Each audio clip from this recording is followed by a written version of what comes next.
Bem, para os amantes de Spark e para quem ama desenvolvimento e análise de dados, saber o que é o Delta pode agilizar entre 30% a 70% do seu workload. Então, se você realmente quer saber, curte esse vídeo, tá? Chega mais. Bem, para quem já foi meu aluno sabe, e para quem não sabe, deixa eu mostrar uma das coisas que eu me importo bastante quando eu estou ministrando treinamento e quando eu estou explicando sobre Big Data. Uma das coisas mais importantes é você entender o foco e qual o propósito de cada ferramenta nesse ecossistema. Esse ecossistema ele possui lá na parte Software Foundation aproximadamente 78 ferramentas de Big Data neste contexto, mas são muito mais. Tá? Então a gente tem aí um aglomerado, uma miríade de aproximadamente 80, 90 serviços. Então, quando a gente pensa nisso, é muito grande. E claro que cada ferramenta vai fazer overlapping de outras. Por exemplo, no Hadoop eu processo dados, no Spark eu também processo dados. Mas qual é a diferença entre eles? Bem, deixa eu contar essa história para vocês. Então, o Hadoop ele nasce lá em 2000 e ele vem ganhando mercado, tração, Yahoo, enfim, acelerado grandiosamente. Até que muitas coisas de software, de hardware mudam, e aí o processamento em disco passa a ser lento, como sempre, e a memória começa a ser uma das coisas onde a gente mais quer processar, porque em vez de processar em microsegundo, processa em nanosegundo. E aí o Spark entra como engine de computação, para que você possa acelerar seu workload, e antigamente MapReduce, mas não somente para isso, para que você possa executar SQL, para que você possa executar R, Python, que você pode ter uma miríade de machine learning, por aí vai. Só que, na realidade, de fato, o Spark ele é utilizado aí por 90% dos cientistas de dados e, cara, você vai ver aí espalhado em mais de 70% da Fortune 500, né? E, cara, de fato é a ferramenta, é o produto de machine learning, de processamento de dados mais utilizados do planeta. Tá? E cada vez tem sido maior. Por isso que você vê o Databricks dentro do Azure, você vê o Databricks dentro da Amazon e você tem um partnership da Google sendo lançada, aí a ideia é que seja lançada bem recente. Enfim, isso tudo para explicar o que é o Delta. Por quê? Porque o que você faz no Spark você tem diversos conectores. Isso quer dizer o quê? Que o in and out ele está funcionando muito bem. Então eu trago dados para minha ferramenta, para o Spark, eu processo esses caras com qualquer linguagem de programação e eu jogo esses caras tanto dentro de um Data Lake, dentro de um MPP, dentro de um Data Warehouse e por aí vai. Legal.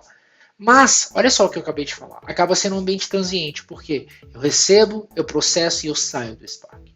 E isso era um dos grandes impedimentos que o Spark e o Databricks, que mais acelera o Spark, via isso como denominação de aceleração para o seu produto. Então, quando você começa a pensar nesse espectro, o que faria com que eu tivesse não somente o in, o out, mas o transient? Como que eu conseguiria pegar o dado transiente, que está em memória, né? E aí muitas pessoas, você vê que muitas empresas tentaram armazenar esses dados no Spark, manter esses dados em memória é muito caro. E aí quando eu processo esses dados no mesmo pipeline eu tenho um problema de out of memory e por aí vai. Então manter esses dados no Spark não é uma das melhores recomendações que a gente utiliza definitivamente. Ou a gente joga isso dentro de um Data Lake, ou a gente joga isso dentro de uma outra camada de apresentação, ou a gente joga isso dentro de um Data Warehouse. Hoje os cenários comuns você vai ver in de Data Lake, processando dentro de uma ferramenta de Processing Context, aí no caso in Memory Processing, que é o Databricks, e jogando isso dentro de um MPP, de um Data Warehouse moderno. Legal, só que e se eu quisesse quebrar essas barreiras? Né? E aí é o Databricks Delta. E cara, se vocês conseguirem entender isso, vocês vão ver o quanto isso é disruptivo. Pra vocês terem uma ideia, se a gente vier aqui em Clusters, e você vier aqui em Advanced Options, você vai ver que esse cara está em Preview, claro, porque ele ainda não foi General Availability ainda. Mas o que é o Delta? Só para eu tentar explicar para vocês, no treinamento eu entro muito mais em detalhes, mas os caras conseguiram fazer o quê? O bom do Data Warehouse e o bom do Data Lake. Ou seja, no Data Warehouse a gente consegue fazer o quê? Transacionar muito rápido, fazer transações muito rápido, queries muito rápidas, né? E o dado, ele é o quê? Pristino, ele é um dado correto, ele é um dado veredito, né? Só que ele não me possibilita várias coisas. O Data Lake é muito bom, só que ele acaba se tornando que ele é massive scale, ele é ótimo, mas eu não tenho especificação de esquema e eu tenho uma performance não muito boa. Então, para quem trabalha com Data Lake sabe muito bem disso. Por isso que vocês vão ver muitas coisas acontecendo no cenário do Azure Data Lake Store para mudar isso e dentro do AWS que também está oferecendo o offering de Data Lake deles, tá? E por aí vai. Enfim, a ideia do Delta é que você permaneça dentro do Databricks e, consequentemente, dentro do Spark. Então, no final das contas, ele é um storage, mas ele é um storage completamente diferente, porque ele une o bom do Data Lake e ele une o bom do Data Warehouse. Então, só para mostrar para vocês, aqui se vocês olharem esse notebook, ele é o mesmo notebook que eu fiz o quê? Eu recebi do Data Lake, eu processei e eu joguei dentro do Data Warehouse, mas eu não preciso mais fazer isso. Então, olha só, aqui embaixo, quando eu transformo e termino de fazer todas as instruções de transforming, o que eu faço? Eu escrevo esses caras dentro do Delta. E aí, se eu escrevo dentro do Delta, eu estou persistindo isso dentro do Spark. Então, ele é desacoplado da computação do storage, mas olha só que legal. Eu posso tanto inferir com Scala, como eu posso inferir com SQL. E o que é legal desse layer é porque esse layer ele é em Parquet. Tá? E aí, simplesmente, eu tenho um schema definition on flight, ou seja, já tenho um esquema definido dentro desses meus arquivos, então eu sei qual é o meu esquema, então eu não preciso falar qual é o meu esquema. Eu posso explicitamente, se quisermos, que ele vai tentar fazer o estimate extremamente muito bem, porque ele vai fazer isso antes. Tá? E aqui eu acesso um select asterisco from uma tabela, mas essa tabela está onde? Ela está dentro do Data Warehouse? Não. Ela está dentro do meu Data Lake? Não, ela está dentro de Parquet Files, dentro de uma estrutura onde eu consigo fazer ACID dentro delas, eu consigo criar indexação dentro delas, e eu consigo ter um Data Lake extremamente performático, fazendo tanto streaming quanto fazendo em batch. Então aqui eu estou executando em milhões, lá em 30 milhões de registros, estou fazendo um selection desse cara. E aí aqui eu estou vendo os registros, eu estou vendo as partições, eu estou vendo o histórico dessas informações, eu posso descrever essa minha tabela delta, eu posso mostrar qual é o formato dela, quais são as colunas que estão especificadas. Eu posso fazer isso tanto aqui para as minhas tabelas de staging, quanto as minhas tabelas temporárias, quanto o meu próprio Data Lake indexado dentro do Spark.